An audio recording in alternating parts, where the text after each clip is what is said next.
খুব মজা না, খুব মজা। বিজেপি সরকার গঠন করেছে, আপনাদের খুব মজা, খুব লাফালাফি। আর এইদিকে যে ভারতবর্ষের সবচাইতে বড়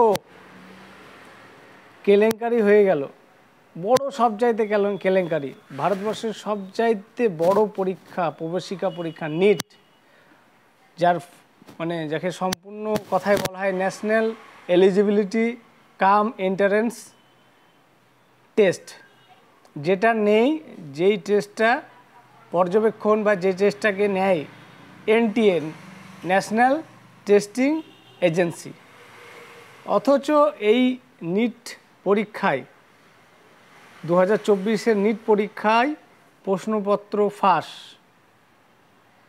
কি করে হলো? এগুলো কি করে সম্ভব? আপনারা হয়তো অনেকেই খোঁজ খবর রাখছেন না, আপনারা বিজেপি করে লাফালাফি করছেন, কিন্তু আপনাদেরকে বলে রাখি যে হোয়াটসঅ্যাপে টেলিগ্রামে ঘোষণা করা হয়েছিল প্রত্যেকটা প্রশ্নপত্রর জন্য এক একটা বিষয়ের জন্য 10 লক্ষ 15 লক্ষ টাকা করে নেওয়া হয়েছে। হ্যাঁ, আগে থেকে, মানে পরীক্ষা আজকে তার আগের দিন সব প্রশ্ন পেয়ে গেছে অনেকে। হ্যাঁ, তো কী রকমভাবে কেলেঙ্কারি হয়েছে ভারতবর্ষের ইতিহাসে, এই এত বড় কেলেঙ্কারি এর আগে কিন্তু কোনো দিন হয় না। আচ্ছা, আপনাদেরকে বলে রাখি, নিট, যেটাকে ন্যাশনাল এলিজিবিলিটি কাম এন্ট্রান্স টেস্ট যেটাকে বলা হয়, যার দ্বারাই আপনি সর্বভারতীয় ডাক্তারি যে পরীক্ষা, সেই পরীক্ষার প্রবেশিকা পরীক্ষার পাস যারা করবে এবং ভালো নম্বর নিয়ে পাস করবে, তারাই এমবিবিএস ডিগ্রিতে ভর্তি হতে পারবেন এবং ডেন্টিস্টের যে ডিগ্রি রয়েছে সেই ডিগ্রিতে ভর্তি হতে পারবেন। হ্যাঁ, তো যে ডাক্তার যারা মানুষের জীবন বাঁচাবে, যারা মানুষের সেবা করবে, যাদের হাতে মানুষের জীবন মরণ থাকবে, সেই ডাক্তাররা যদি এরকম নকল করে হয়, নিজের যোগ্যতায় যদি পাস না করে, যদি মেধাবী না হয়, যদি টুকলিখোর হয়, তারপরে ডাক্তার হয়, সেই ডাক্তার কেমন হবে? সেই ডাক্তারের হাতে রুগী বাঁচবে? সেই ডাক্তার কি সঠিক চিকিৎসা করতে পারবে? আজকে আমরা নাচছি, আজকে আমরা নাচছি, বিজেপি করে নাচছি, মোদি করে নাচছি, কিন্তু এই যে নিট পরীক্ষা, এটা কিন্তু আপনাদেরকে ভুললে হবে না, এটা ন্যাশনাল টেস্টিং এজেন্সির হাতে থাকে এই পরীক্ষা।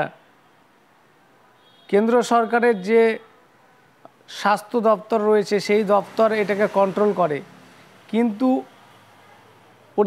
এদিকে ভোটে, লোকসভা ভোটে সবাই ব্যস্ত, অপরদিকে কিন্তু কিছু কোচিং সেন্টার আর কিছু এইসব পরীক্ষা মাফিয়া বলা হয়, যারা এইসব কোচিং সেন্টার, কিছু মাফিয়া, পরীক্ষা মাফিয়া, তারা কিন্তু ভিতর লাইন করেছে।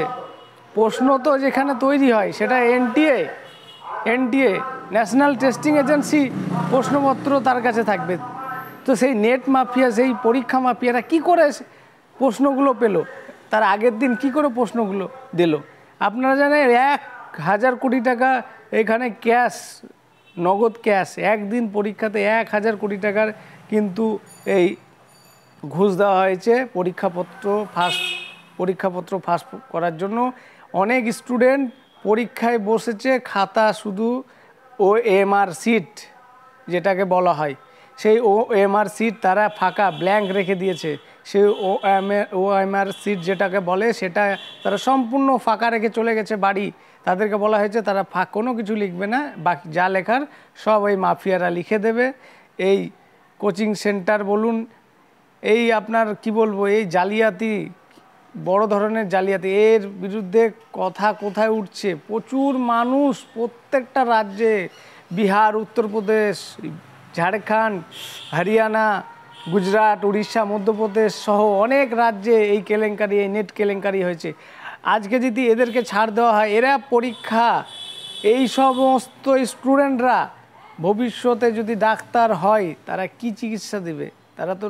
তারা তো পুরো ফেক, তাদের তো কোনো যোগ্যতা নেই, তারা কি করে MBBS ডিগ্রি তারা কমপ্লিট করবে? এতদিন আমরা দেখেছি যে টাকার বিনিময়ে MBBS অনেক স্টুডেন্ট করেছে, টাকার বিনিময়ে সরকারি যে কলেজগুলো বা সরকারি মেডিকেল যে হাসপাতাল সেগুলোতে তারা চান্স পায়নি, তারা বেসরকারি মেডিকেল থেকে এমবিবিএস কমপ্লিট করে তারা চিকিৎসা ব্যবস্থাকে আজকে মানে কি বলবো বেহাল অবস্থা করে দিয়েছে। হ্যাঁ, কিন্তু যদি তার থেকেও খারাপ অবস্থা এটা হচ্ছে কি পরীক্ষায় যারা বসেছিল এতদিন তারা সঠিকভাবে পরীক্ষা দিয়ে কমপ্লিট করেছে, কিন্তু এবার তো পুরোপুরি জাল। তো আমরা দাপাদাপি করছি যারা মোদি ভক্ত, গোবর ভক্ত, হ্যাঁ যারা ভক্ত তাদের চোখ খোলা দরকার। এই সরকার কি অবস্থা করছে, মানুষের চরম বেহাল অবস্থা।